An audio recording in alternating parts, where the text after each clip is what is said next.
جادو یہ علم ہر زمانے میں ہر قوم کے افراد کے عقیدے میں شامل رہا اور مختلف اشخاص ہر جگہ پر اس کا دعویٰ کرتے چلے آئے ہیں۔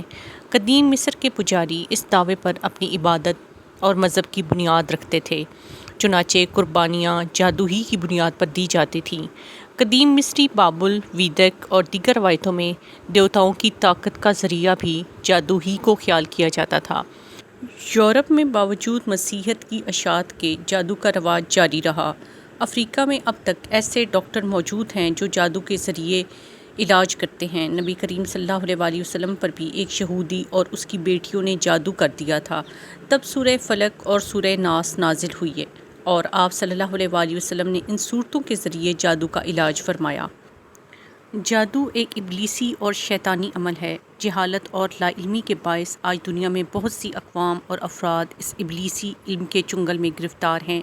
قرآن مجید کے مطالعے سے ہمیں بعض ایسے حقائق کا علم ہوتا ہے جنہیں ناپسندیدہ تصور کیا گیا ہے اور ان کا علم شرعی لحاظ سے درست نہیں، جس میں جادو بھی شامل ہے۔ آج کی اس ویڈیو میں عرب کے معروف جادوگر کے بارے میں بتائیں گے جس نے بعد میں توبہ کر لی۔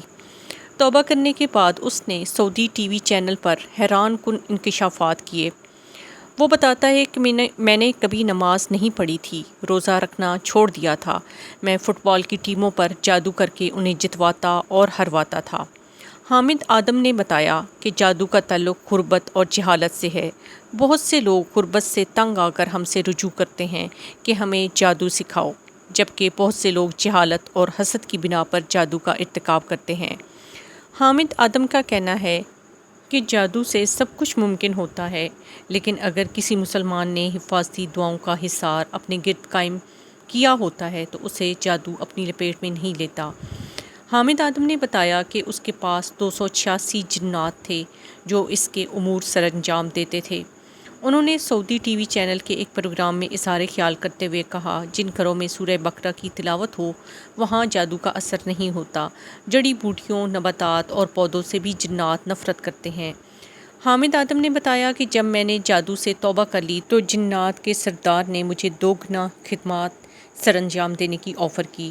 مجھے جادو کی دنیا میں وہ سب کچھ میسر تھا جو آپ لوگوں کے وہم و گمان میں بھی نہیں ہوگا، لیکن ایک سوڈانی آدمی کے متوجہ کرنے پر مجھے شیخ ابن باز رحمۃ اللہ کے بیانات نے وہ دنیا ترک کرنے پر مجبور کر دیا۔ میرا دھیان اللہ تعالیٰ کی توحید اور رسول اللہ صلی اللہ علیہ وآلہ وسلم کی تعلیمات کی طرف لوٹ گیا۔ حامد آدم نے کہا کہ جب میں نے جادو سے توبہ کر لی تو جنات کے سردار نے مجھ سے رابطہ کیا اور مجھے دھمکی دی، لیکن میں نے صبح و شام کے اذکار کے ذریعے ان سے جان چھڑوا لی، اور یہی دعاؤں اور اذکار ہی کی وجہ ہے جس نے مجھے ان کے انتقام سے محفوظ رکھا ہوا ہے۔ حامد آدم نے مزید بتایا کہ جنات کی جسمانی ساخت ہم سے مختلف ہوتی ہے، انہیں دیکھا نہیں جا سکتا، ان کی بناوٹ ایسی ہوتی ہے کہ روشنی اور ہوا کو جذب نہیں کر سکتے، انہیں دیکھنے کے لیے سب دعوے باطل ہیں، جنات نظر نہیں آتے۔ حامد آدم کا تعلق سوڈان سے ہے، اب وہ جادو، جنات اور عملوں والے کاموں سے توبہ کر چکے ہیں۔ انہوں نے بتایا کہ مسلمانوں میں جادو کی اقسام اور مہارتیں بہت کم ہیں، ہندوؤں اور یہودیوں کے ہاں اس کی بہت سی مہارتیں اور نوعیتیں ہیں۔ انہوں نے کہا کہ بھارت میں سب سے زیادہ جادو ہوتا ہے، اس کے بعد اسرائیل میں جادو زیادہ ہوتا ہے۔ انہوں نے مزید بتایا کہ جادوگر جادو کرنے سے پہلے ماں یا باپ کا نام اس لیے پوچھتے ہیں تاکہ وہ ان ناموں کے حروف سے پانی، آگ، ہوا کے ساتھ مشترکات جوڑ کر ان کے ماہرین جنات سے رابطہ کر کے جادو کو پر اثر بنا سکیں۔ حامد آدم نے یہ بھی بتایا کہ اپنے جادو کے ذریعے کئی بار سوڈان کی فٹ بال ٹیم کے لیے کام کر چکے ہیں اور بہت سے میچوں میں انہیں جتوا بھی چکے ہیں۔ حامد آدم نے عرب ممالک میں بڑے جادوگر کے طور پر مشہور رہے، لیکن اب وہ جادو سے توبہ کر چکے ہیں۔ اس طرح کی معلوماتی ویڈیوز دیکھنے کے لیے ہمارے چینل کو سبسکرائب اور لائک کریں۔